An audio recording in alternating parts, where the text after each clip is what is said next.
Embrace what you're doing, give it your all, because you never know where the joy of making is going to come from. Once upon a time, there was a sad and lonely young woman named Blue. Every day, Adam did his best to teach the students all they needed to know to get into the best colleges. Until one night, the music suddenly stopped and the conductor of the orchestra ran and almost sat on Hope on the park bench. He was crying.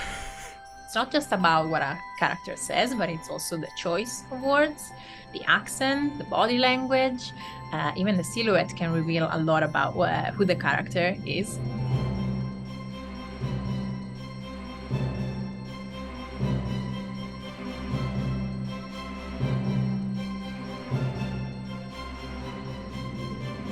Throwing away stuff and saying it doesn't work is really a good thing, because then you can attack the things that are still there for you to try out and check out. Because of that, he felt even more frustrated and alone in the ocean, so he gave up. Because of that, Mephistel was conflicted. For the first time, he was confronted with the fact that he never had to decide anything for himself. Because of this discovery, Lion and Phoebe become fearful and disagree on how to deal with the fleshlings and Eve. There's a quite intimate relationship between the composer and the director where you really want to figure out what turns them on musically, like what moves you, and that's where I would start the conversation.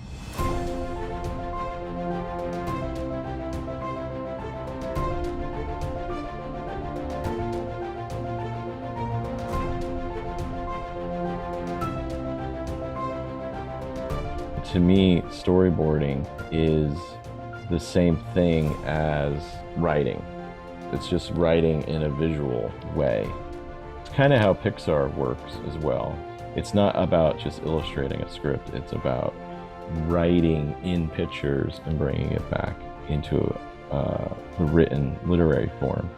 Feeling my powers back, I use every bit of my imagination to fend off the shadowing, but it's stronger than me and envelops us. I failed. And suddenly, Lux had an idea. If I can't be nocturnal, then I'll just go ahead and become diurnal and live during the day. How hard could it be? I feel like this is like the most important thing as an artist. No matter what advice you get from anyone, no matter what feedback, hold on to what's important about your project, whatever story you're trying to tell.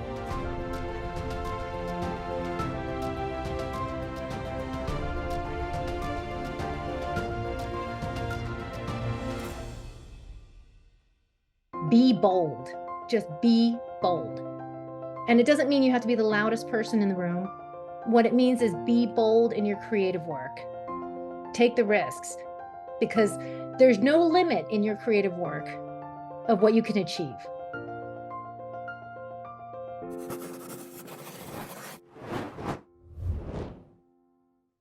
Hello, and welcome to the Story Xperiential Celebration Awards ceremony for our September 2023 exhibition. I'm Dennis Henderson of the X in a Box team, and I am thrilled to be your MC for this culminating event. We are here to celebrate all the hard work and hours that you've put into this program since the early days of developing your What If ideas, way back then. Your time, creative energy, and dedication is applauded. No matter how rough or polished your final submission is, be proud of the story reel that you have developed. Thank you for spending your summer months with us, or winter if you're in the Southern Hemisphere, for your fantastic questions during our live streams, and especially for all the support you gave to your peers in the form of feedback along the way. Before we begin, I'd like to thank our amazing live stream guests for sharing their incredible industry knowledge and wisdom, as well as their winding paths to get where they are today. Next, as an educator, it is personally important to recognize the teachers and facilitators for leading and guiding their students throughout this program. Before we get underway, here's a quick message from Tony, co-founder of X in a Box and the Story Xperiential program. Hi, everybody. It's so exciting to be back here with you. These exhibition and award ceremonies are always so much fun. Congratulations to everybody that got here. I know you spent a lot of time during your summer vacation to get your submissions in. It's a huge amount of work, and thank you to also the peers that helped you get here. I can't wait to see your movies. All right, let's get started. Tonight's ceremony is for you to celebrate your work in finishing the program. Our first award category is Excellence in Feedback.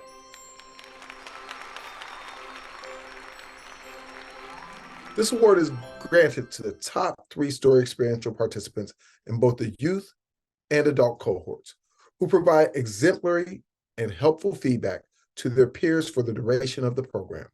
This award is highly regarded by the X in the Box team because stories are not created in a vacuum. It's what makes the experiential community flourish. Okay, drum roll, please. The first Excellence in Feedback Award in the youth cohort goes to Nikita.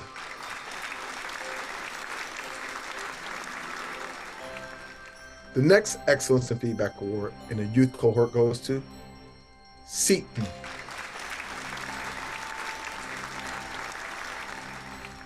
And the final Excellence in Feedback Award in the youth cohort goes to Solomon.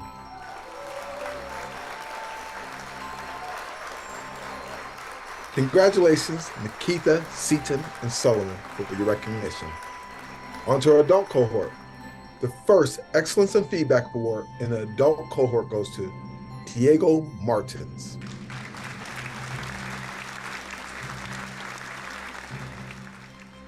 The next Excellence in Feedback Award in the adult cohort goes to Isla Vila.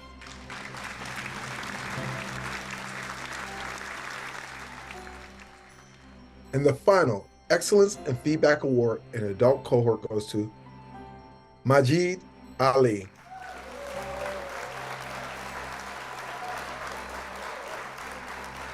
Congratulations, Diego, Isla, Majid. And thank you to all of our outstanding recipients of this award for fostering a supportive and fun environment for the entire experiential community. Now, on to our peer recognition awards.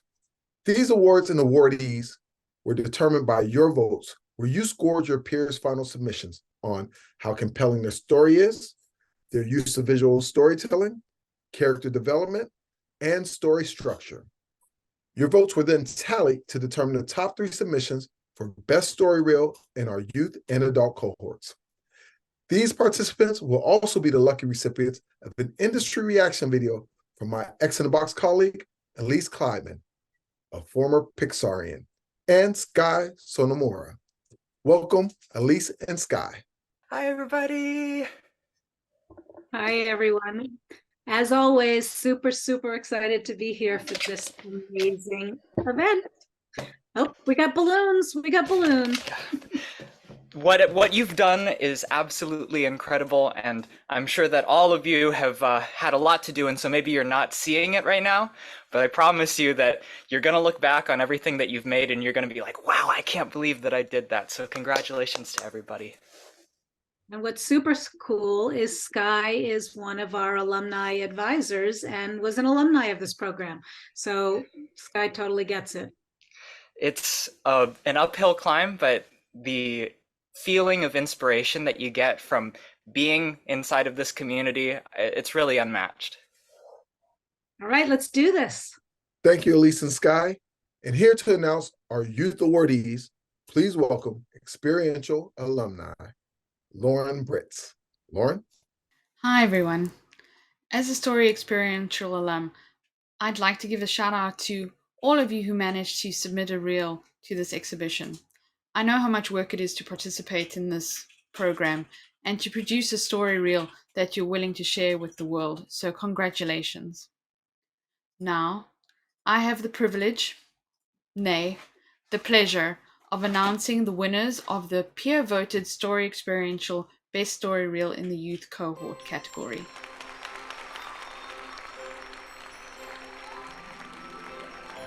The first Best Story Reel award in the Youth category goes to Midshipman Mallory by Solomon.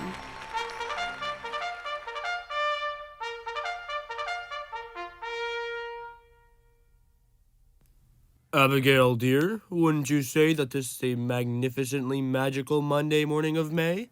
That's a good way of looking at it, Philip. but I think it's much more of a miraculously merrymaking morning in May, making mildly meaningful measures feel more marvelous on Mondays. So true, my dear. Much magnificent. Sir Philip, Madam Abigail, Mr. Edward is here to see you. Mom! Dad! Hello, awesome parents of mine. I have an important favor to inquire about on this delightful day. What do you need from us now, Eddie? Well, I was wondering if I can borrow a car and also $2 million. $2 million? Eddie, why haven't you made something out of your life yet? You've been mooching off of us for a long time now, and we're getting sick of it. Now, Philip, dear, don't be too hard on him. Edward doesn't have to be the most active guy in the world. He doesn't have to be a surgeon or a psychiatrist or even a Navy officer. Yeah, and wait a minute. The Navy. I can become a part of the Navy. Rise and shine, Mallory. I must say that I'm impressed by how you slept the whole day away and still feel tired. You must need a rest after all your rest. Ugh. Why do we need to get up so early? There's like 9,000 other students here. I'm sure some of them forget to take their extra morning buzz. Boy, you're testing me now, and I don't like to be tested. Your argument is as weak as a cockroach trying to lift up a plump strawberry from the compost bin. No offense, Midshipman Waterbug. None taken. I get it a lot. I've never done this before, Mallory, but after your exceptional showcase of arrogance and stubbornness, I'm gonna send you to the wheel. The wheel? This Naval Academy has been around for over 150 years, and your greatest punishment is a wheel? What's so bad about that? Oh my god. Make it stop, please. I don't want to watch any more American propaganda. Not until you apologize to the Academy and our country. Oh, please, I'll stop. I'll do anything. I just don't want to watch this anymore while spinning on this wheel. Solomon is a personal hero of mine, I have to say. I'm subscribed to you on YouTube, buddy, and I've been watching your stuff since the first cohort that you participated in, and you have just really knocked it out of the ballpark every single time with your insane imagination. This one is really cool because it's kind of like a send-up of Donald Duck military shorts. It's kind of that, esoteric Disney reference that really pecks at my funny bone. Things that I thought were really cool about it were the voice acting, which it tends to be a staple inside of Solomon shorts, because I'm pretty sure that Solomon is doing all the voice acting himself. And he has to do a lot of different voices, and it's really great characterization. Other things, I think that one thing that's really cool about Solomon's framing specifically is that his camera tends to be non-static. And so there's a lot of in between each separate storyboard frame, there's still a lot of camera movement to help direct your eye. I also think that the limited technology that he's using is actually a big strength for him, and so I want that to be something that everybody participating understands, that something that you might think, oh, I don't have the most complicated setup or hardware to work with, I might just only have paper and pencil, but that actually makes your story telling even better most of the time, to have those limitations. Some things that I think could be improved on, I think that getting to the storyline of I want to join the Navy, it could be improved by having it tie directly to him rather than just some offhanded remark, oh, you probably won't be a Navyman. I think that'd be even funnier if, say, this wealthy family of Mallards, they had a big wall of paintings of Mallard great grandparents who have all been Navymen, and so he's trying to follow in their footsteps, and then he realizes, oh, this isn't all it's cracked up to be. I also feel like in a story like this, it's really nice if there's a huge payoff to the pride of the main character, and of course he comes back, but I think that it'd be even funnier if he has a complete breakdown, because when you see a character and he starts off prideful, it's really great to just kind of squash him down to size. I'm going to jump in now. Yeah, great great thoughts on Midshipman Mallory. One of the things I love is that right away with the music, you know what genre you're in, right? It's like we are in wacky, goofy, classic animation. Super wacky, fun characters. I love the clarity of the visuals. There's a lot of color in this. Yeah. And the way Solomon uses color always lets us know who and where we should be looking. Sometimes when you've got a lot of bright color, it can be like overwhelming and too much, but that is not the case here. The classic cartoon style works really well, and yet we're always focused on what we're looking at. I think I had a couple of questions about some of the stuff that happens in the Navy. Like one of the ones that jumped out at me is how would he possibly have been allowed to sleep the whole day? Like that first day, you slept the whole day. It's like, well, how? Like that didn't make sense to me. And so it sort of took me out of the story a little bit. And so I want some super clarity about how life functions in the Navy. I thought the wheel and being able to watch propaganda was absolutely hilarious. And so yeah, I mean, overall, I thought this was just so fun and so Solomon. And I'm thrilled to see you there, see you here again. So congrats. Go Solomon. Our next award for the best story reel in the youth cohort goes to Hamster Chronicles, A Tale of Adorable Overlords by Jocelyn. In a world where the tiniest creatures can hold the mightiest powers, welcome to the story of how the hamsters conquered the world. Hamsters, known for their miniature-sized, enduring round bodies and the most precious features of all, their big, rounded eyes. These little fluff balls have been underestimated for far too long. They've been biding their time, hiding their true potential. And everything started with Bob. Bob is a hamster like no other. And aren't as cute as hamsters. Wouldn't the world be a better place if hamsters dominated with cuteness instead? As Bob's idea began to take shape, one tiny piece at a time, he decided to together with many of his fellow hamsters, and all of them felt captivation through sheer cuteness. We may be small, but together our cuteness knows no bounds. I love this story about how hamsters were going to dominate the world using their cuteness. What a concept. The character design is absolutely adorable, absolutely cute. If it hadn't been, that could have been a problem, but that's not the issue at all. Super sweet character design. I love the soft colors and the atmosphere that we feel right away through that very muted color. The idea of dominating the world through cuteness, like, what could be better than that? We need some of that these days, don't we? I love the idea of the small hamsters all coming together to collaborate, like the idea of collaboration and cuteness working together.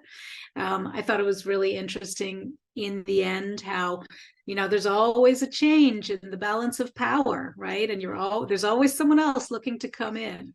That's a great twist. Totally great twist and very real in the world. You have your moments of ascending to power, being in power, and losing power. Really great visual storytelling. A lot of the story is told through the visual images.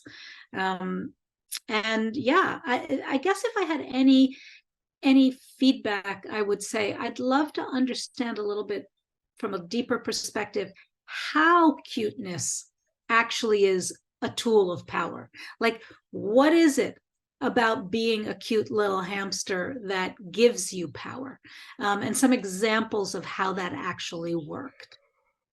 Yeah, like Bob the hamster comes up to the mayor of the city. He's like, "Could you please relinquish all power and rights to me, please?" And he's like, "Oh, I couldn't possibly." Not anyway. So things that I thought were really cool, I think that the framing really shows scale difference between this tiny little creature who you couldn't imagine would have that much power, even in these groups when you see the whole legion of hamsters. And then they've got this big world with big people, and yet they're the ones in power. And I think it does a really good job of seeing that sort of framing contrast and making the most out of the comedy that's just inside of there. One thing inside of the framing that I noticed was that a lot of the shots are from the back. And so you see Bob's little hiney a lot. And when it comes to when Bob is making these big decisions, like when he watches Planet of the Apes and he's like, oh yeah, I could do something. I think that it'd be good to have another shot where it just shows Bob's reaction, because this is like the pivotal moment. And so this is a good moment for us to connect with his brain. Another thing that I thought was really good about the drawing was that you paid attention to actual hamster physiology. One thing that I've heard is that it's better to take your inspiration from real life and things that you see rather than just imitating what other people are doing inside of media. And it was very clear that you must have spent hours looking at beautiful pictures of hamsters in order to draw them so well as you did.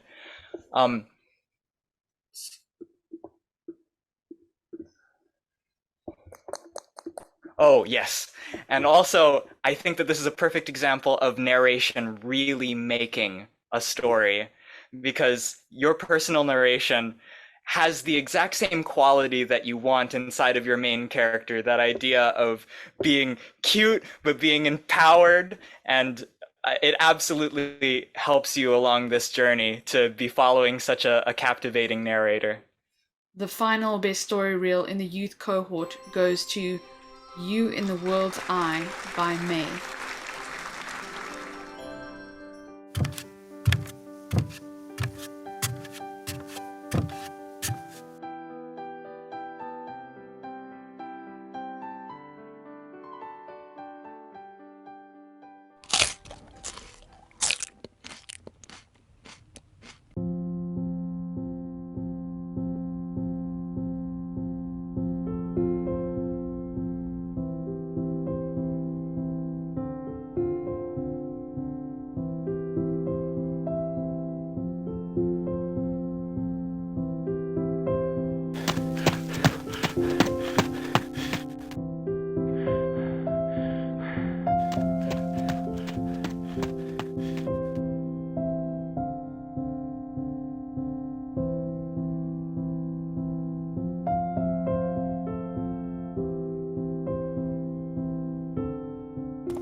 This one's really cool because it's about a topic that I think a lot of us want to have good answers for. It's self-image, right?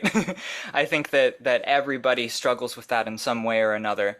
One thing that I think is really cool about this one is that it starts in a sort of metaphorical storytelling image of the main character going up this sort of never-ending spiral staircase up to a mirror. It's more like a dream world. We're not even told that it is, but we can already like understand the story even without being told, oh, this is just the way that she views things inside of her head.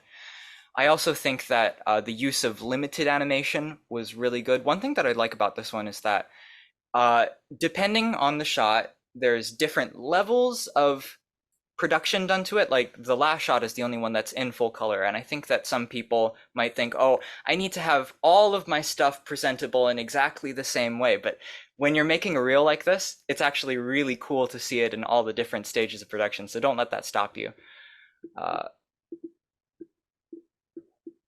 One thing that I think could be improved on, and maybe this was already intended, but having to send in a finished reel, right? So this is just a 1-minute thing.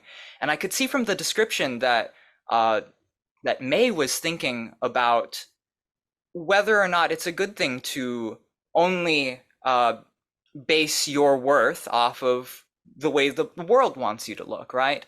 And so all of those questions are being answered and asked in the description.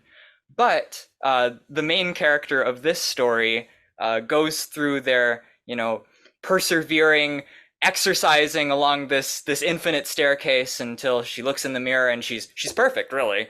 But why did she do it? Was it for herself? Was it because it made her feel better? Or was it just because people were picking on her? No one should be picked on for the way that they look. And so I assumed that there was going to be more to the story, but as it stands, it's a really awesome finished product, and it has a lot of potential.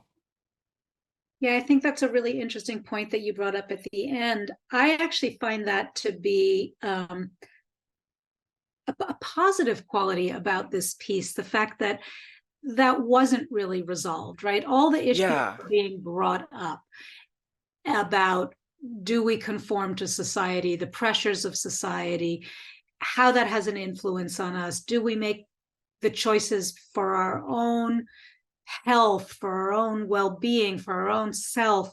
How do you even tear those apart? And I think we often don't know. Are we doing it for ourselves? Or are we doing it for society? Because they're so interwoven. So I do think that's something, that's a theme that could be expanded on. I don't think it has to be answered, but I think it's something that you could go more in depth with. What I loved also, besides the fact that this was such a relatable, important, relevant, and emotional topic, it was so clear. It was so simple in some ways, something so such a complex idea, and yet such simple, well executed drawings. It doesn't have to have a million bells and whistles and fancy things around it. We got what we needed in the simple lines and the basic animation and the clear storytelling. So I thought this was really powerful. It also shows how you can tell a story in a very short form, right? This is less 1 than minute. Whoa, yeah. It's crazy. It's like pretty amazing how powerful that was. Congratulations to Solomon, Jocelyn, and May for this accolade and for weaving such titillating tales of triumph and tribulation. Keep creating stories. Bye for now. Thank you, Lauren. And here to announce our adult awardees, please welcome Xperiential alumni, Ethan Edwards. Hello everyone, my name is Ethan, and I am so excited to announce the best story reel in the adult cohort. The best story reel in the adult cohort goes to Here Comes the Sun by Daniela Smith Fisher. This is the story of Bea. She grew to be the last person on Earth who have seen the sun for the last time. The nurses thought Bea was crazy, but she did get a really nice birthday gift from them, which gave her the means to action. Meanwhile, at the party. Hey Alma, nice party you put on here. Aren't you happy about it? Yeah, I just wish I didn't have to come and work on the same day as my daughter's birthday. Screech! What the? 911, what's your emergency? I just saw an old lady on a scooter driving by a red light. Almost caused a big accident. She ran away, but she seems lost, maybe confused. Sir, can you tell me which way she was going? East. I think she's going towards the highway. What car is she driving, sir? Not a car. It's a really fast scooter. The nurses then set off to try and rescue Bea. Alma then notices a picture of one of the space pilots, and it was Bea. Everything started to make sense for the nurses, but before they could react, the ground and all the walls started shaking as they hear sounds of what it seemed like a rocket taking off. We need to get out of here. This old building won't handle the vibrations for much longer. Help! Bea? We'll help you get out of here, don't worry. No! I need help finishing the mission. You need to go to the control panel and make sure the rocket stays in the collision route. Bea, we need to leave now. This place is falling apart. Then leave me here and go. This is the last chance, and if you can help me, then we are all falling apart. Okay, guide me, Bea. What should I do? Pull the lever on the panel and hold on to the control wheel. It will keep trying to change the route, but you have to hold on tight. I'm trying. Keep holding, Alma. You can do it. Alma holds the wheel as still as possible, and the rocket stays in course, exploding the asteroid that was blocking the sun. All right. I just love pretty much everything about this. I love the concept. I love the drawings. I love the fact that it's focused on an older person who's deeply still adding value to society. And yet, as we know, older people are often assumed, even though they've got years of experience and wisdom, assumed not to be adding any value anymore. So I loved it conceptually. I loved the fact that the main character embodies sunshine, right? Yes. Every way she is joy and sunshine, even going through really difficult times. How she does that as a child and then perseveres all through her life, and even in this crazy end of life period, what she's able to persevere and do. The storyboards are magnificent, really clear. I love the way you use color and tone and placement of characters so that we always know where the main character and the action is. And like literally every board either is using light and dark to highlight where to look, or some little bits of color, really great composition and camera angles, beautiful perspective. I mean, there's so much skill that went into the storytelling and the step-by-step, but also just the visual storytelling. There is a second level in the story of the caregiver, one of the caregivers and her goals, and it being her daughter's birthday and her maybe wanting to be a veterinarian and the puppy. I love the way that resolves at the end, but I wonder if maybe it's a little more complex than it needs to be, because we're like, oh, this is another storyline. Are we going to be following that storyline? And we're not really following it, but we are having a resolution of it. So what is it that we need to know? We need to know that that caregiver becomes empowered at the end by helping Bee, and that empowerment allows her to pursue her other goals and dreams. So do we need to know it's her daughter's birthday? Do we need to know about the puppy and veterinarian? Maybe, I don't know, but I think that maybe could be simplified a little. And last but not least, I love the use of "Here Comes the Sun." It's like, couldn't be more perfect. I'm so glad that you brought up that Bea is a ray of sunshine. I thought that the lighting specifically, to always use lighting in order to direct your eye to her as the main character, that's such an easy way, but I don't think that most, at least for myself, I don't think of lighting as being a valuable tool inside of the storyboarding phase, but just graying out the background and then making your character, bright in the center or off onto one side, really powerful.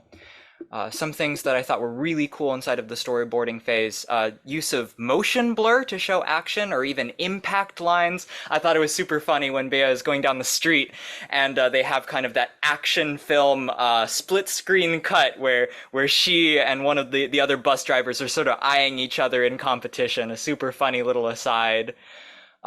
Bea as a character, honestly, all of the character designs are really good inside of this, but Bea especially, I feel like I know her, that I've met her. I really like how she kind of reminds me of the ladies in the nursing home in Ponyo, or Carl Fredrickssen's square-shaped head with the little cute jowls on the side.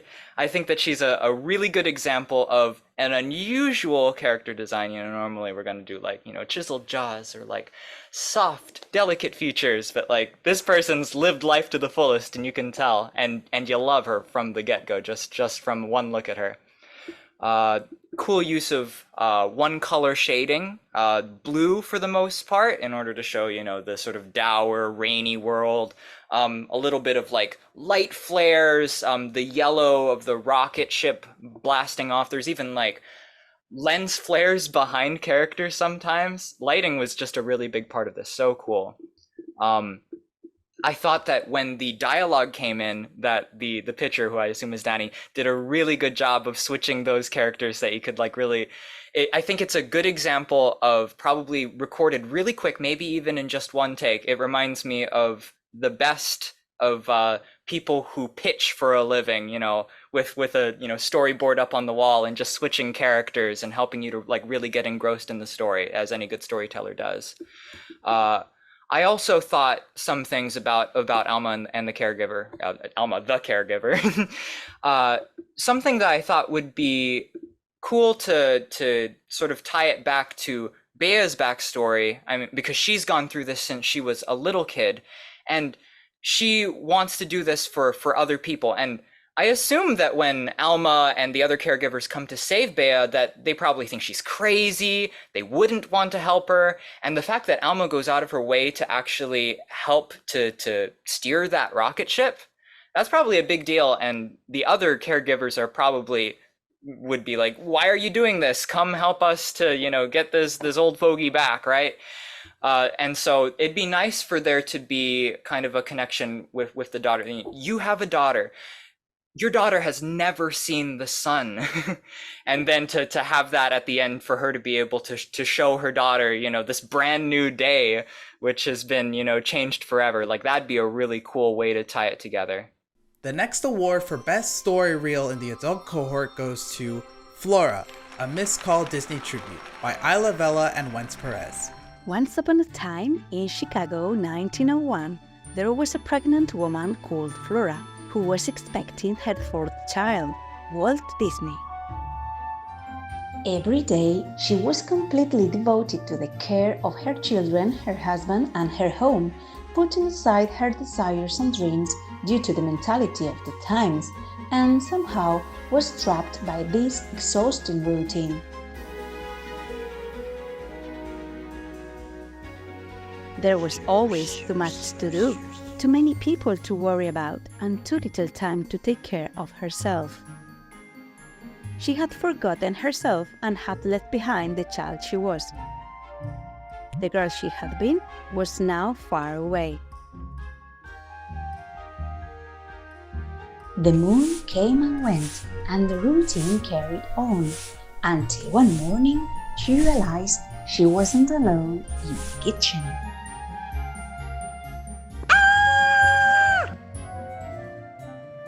Since that special meeting, the mouse has secretly become part of Flora's life, even inspiring her to tell the most beautiful adventurous stories to her little ones. The days passed, the belly grew, and the birth of the baby approached. Elias, call Wendy. Wendy, the midwife?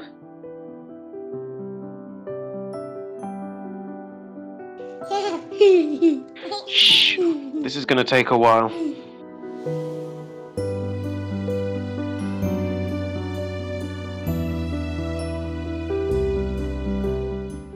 Finally, draw back. I'm ready now, Wendy.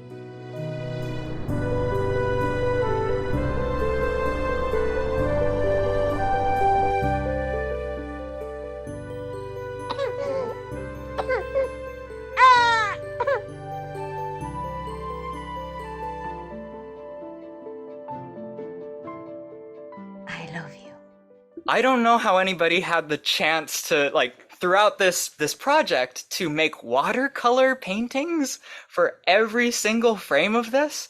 And some of it is essentially watercolor animation. It is breathtaking work. It really reminds me of looking at old concept art for Disney films from that era, like Cinderella specifically is what I was thinking of. Things that are really cool about the way that it's set up is that there's some illustration pages which are made up of multiples of a character like the mouse or Mrs. Called Disney, sort of walking around and trying to, chasing each other. I think that it's really cool from a standpoint of this is about the mother of an animator, and what you're showing essentially is all of the frames all right next to each other, and as you're looking at it you can see the movement right before your eyes, and so that's a really cool sort of visual standpoint. If you're not planning on turning this into just a children's storybook with these illustrations specifically, you gotta do it. It's such a good idea. Other things that I thought were wonderful, I thought that The little Foley noises for the mouse as it's being chased, so adorable. Really personable and makes you love this mouse and makes you hope that Mrs. Call Disney won't do anything to it.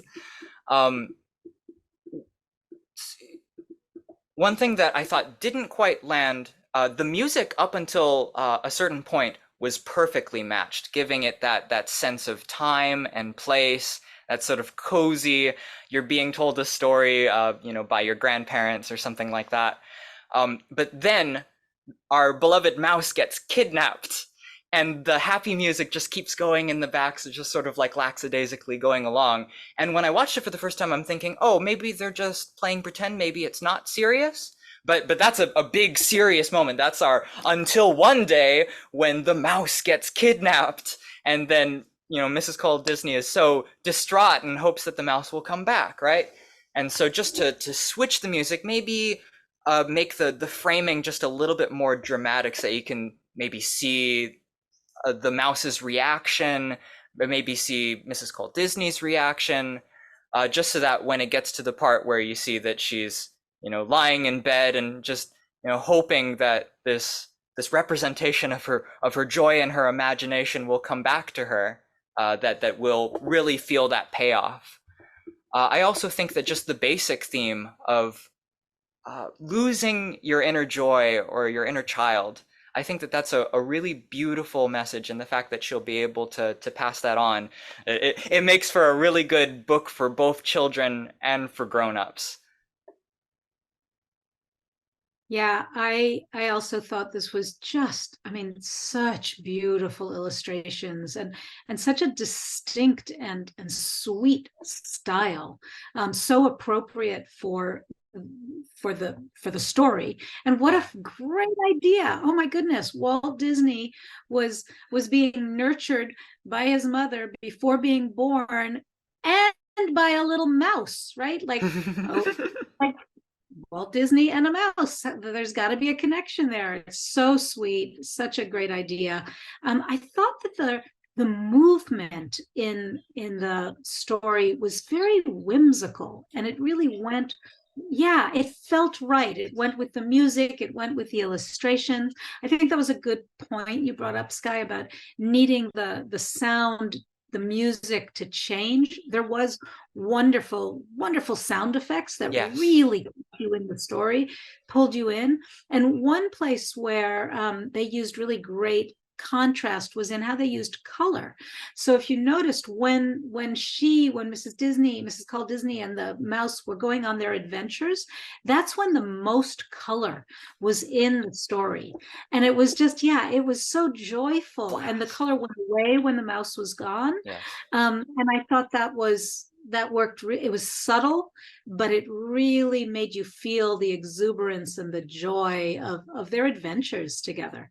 I love it. I think it would make a great illustrated storybook, as well as a great short film. So congratulations.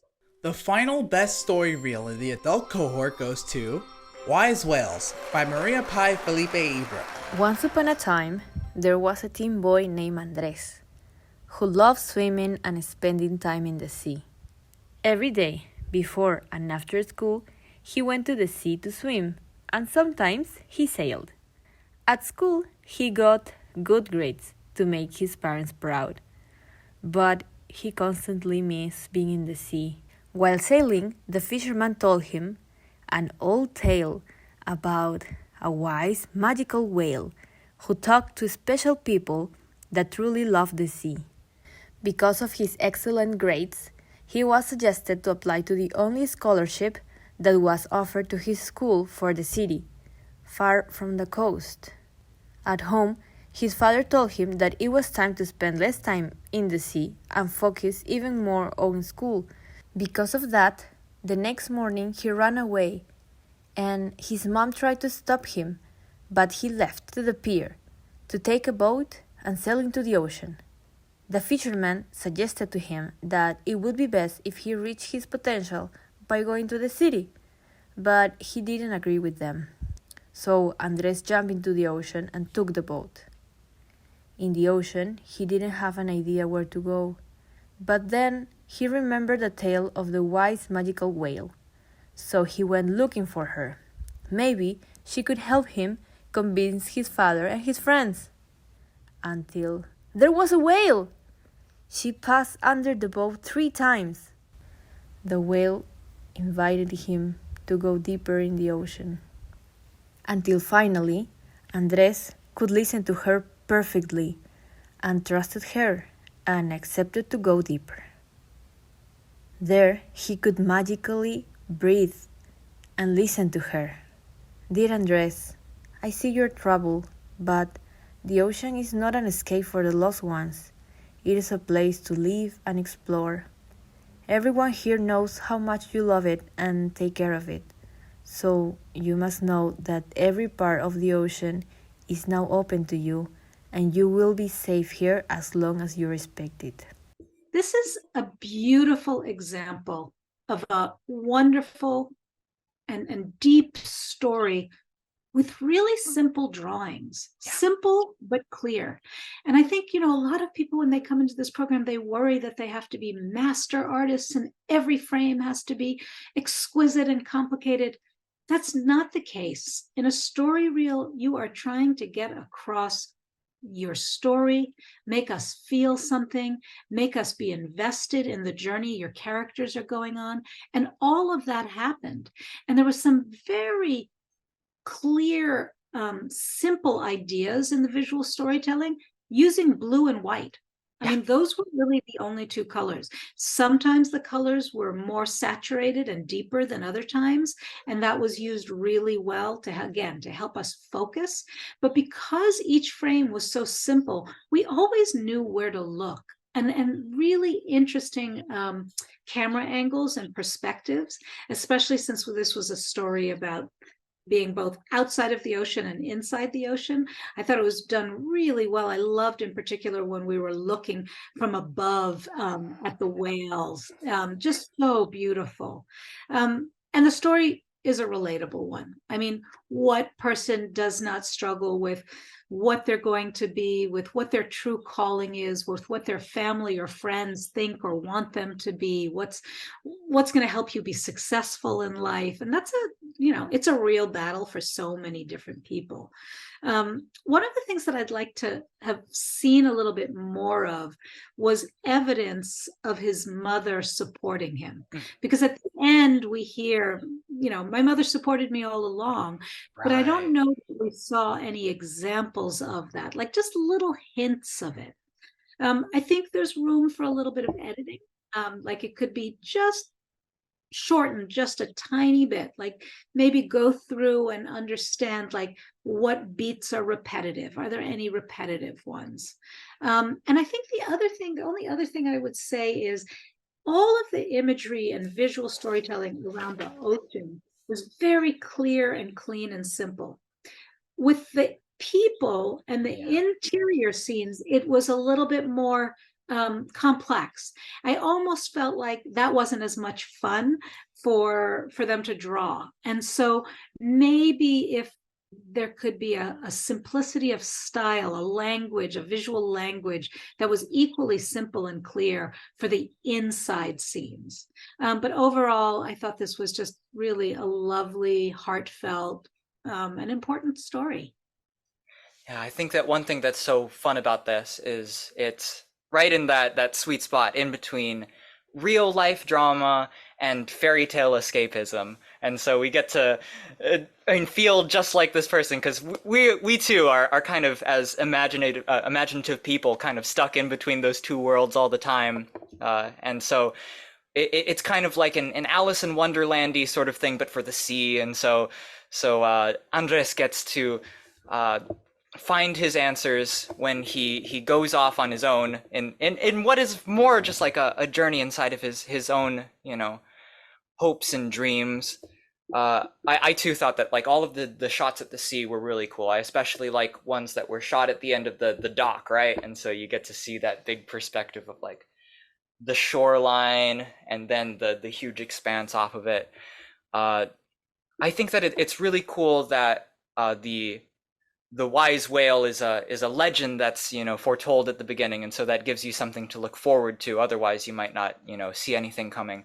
One thing that I do wonder is what makes the whale so wise. There were some ideas that I thought, maybe it's because the whale has been around for so long, or talked with so many important people or creatures on the sea, kind of like the collector of all the knowledge of the ages, or maybe it's something else entirely. I'd love to know. I also think that it's important that Andres does something in specific to attract the whale, because it's said that the whale hasn't really appeared for that many people in a while, right?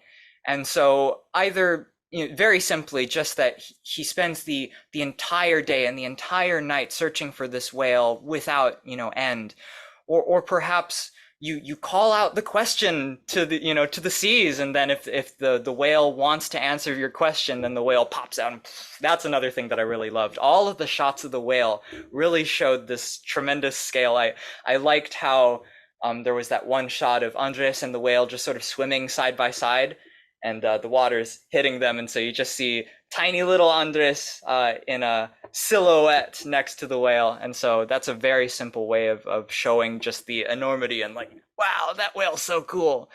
I also want to know what the whale means by you must know that every part of the ocean is now open to you. That sounds so magical and interesting. Is that different for someone? Is that because he can talk with animals now? And he doesn't know that part yet. That's a really cool part of it.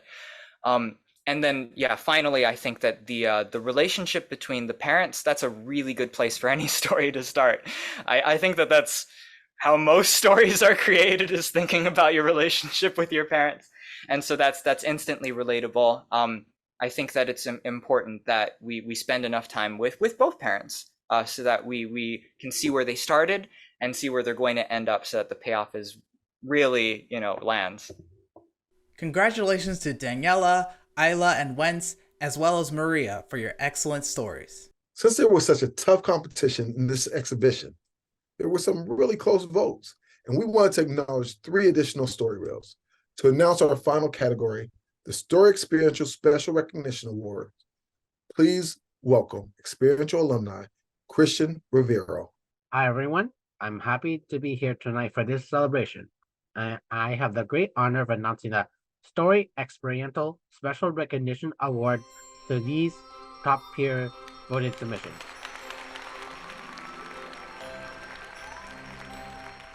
Our Special Recognition Award in Youth Cohort goes to Looks and Lights Out by Vera.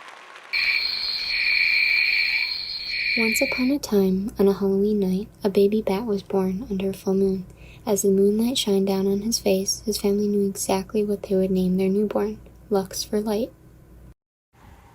Lux had a big brother named Nox. The two of them were very close, but very different. Nox was brave, strong, and adventurous, while his little brother was timid and afraid of the dark. For this reason, Nox always tried to take care of his brother and look out for him. Every day, the two of them would go to nearby Bat Academy, where they learned, well, essentially how to be a bat. Among other things, they also received flight training to ensure that young bats would never get lost in a cave. This was Lux's least favorite class, as he was still terribly afraid of the dark. Our next Special Recognition Award in the adult cohort goes to Afterlife by Haley Free Boy Rio.